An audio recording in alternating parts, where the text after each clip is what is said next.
ഇത് നമ്മുടെ LED ബൾബിന്റെ മുകൾ വശമാണ് കേട്ടോ.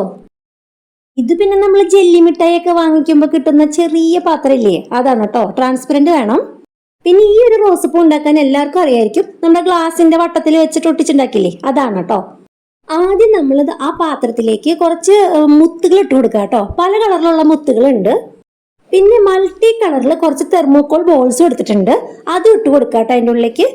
എന്നിട്ട് നമ്മുടെ പൂവ് എടുത്തിട്ട് ഇതുപോലെ കമത്തി വെച്ച് കൊടുക്കുക.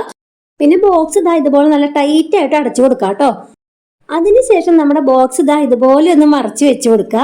എന്നിട്ട് മുകളിൽ നിൽക്കുന്ന ആ മുത്തുകളൊക്കെ ഇല്ലേ, അതൊക്കെ പതുക്കെ പതുക്കെ ഇങ്ങനെ ഷേക്ക് ചെയ്ത് ഇടയിലേക്കൊക്കെ ആ പൂവിൻ്റെ ഇടയിലേക്കൊക്കെ ഇങ്ങനെ ഇറക്കി കൊടുക്കുക കേട്ടോ. പിന്നെ ഇതാ ഇതുപോലൊരു ലാമ്പ് എടുക്കുക. അത് കത്തിച്ചിട്ട് അതിന്റെ മുകളിലേക്ക് വെച്ച് കൊടുക്കുക. നമ്മുടെ LED ബൾബിന്റെ മുകൾ വശില്ലേ, അത് അതിന്റെ മുകളിലേക്ക് വെച്ച് കൊടുത്തു കഴിഞ്ഞാൽ നമ്മുടെ ലാമ്പ് റെഡിയായി. ഇതാ ഇത്രേ ഉള്ളൂ. സിമ്പിളായിട്ട്, ഏറ്റവും സിമ്പിളായിട്ട് ചെയ്യാൻ പറ്റുന്ന ഒരു ലാമ്പാണിത്. ഇത് കാണാനായിട്ട് എങ്ങനെയുണ്ട്? നല്ല ക്യൂട്ടായിട്ടില്ലേ, നല്ല ഭംഗിയായിട്ടില്ലേ? അപ്പൊ ഇഷ്ടപ്പെട്ടു കഴിഞ്ഞാൽ ഇപ്പൊ തന്നെ ഒരു ലൈക്ക് അടിച്ചോ. പിന്നെ ഇപ്പൊ തന്നെ സബ്സ്ക്രൈബ് ചെയ്തോട്ടോ. പിന്നെ ക്രാഫ്റ്റ് ഇഷ്ടപ്പെടുന്നവർക്ക് ഒന്ന് ഷെയർ ചെയ്ത് കൊടുക്കണം കേട്ടോ. ഇത് നമ്മുടെ ബെഡ്റൂമിലോ അതോ ടീപ്പോയിലോ അങ്ങനെ എവിടെ വേണമെങ്കിലും അതിന്റെ കാണാൻ ഭംഗിയുള്ള ഭാഗത്ത് എവിടെയാണെങ്കിലും വെച്ചു കൊടുക്കാം കേട്ടോ. അപ്പൊ അടുത്ത വീഡിയോയിൽ കാണാം. ബൈ.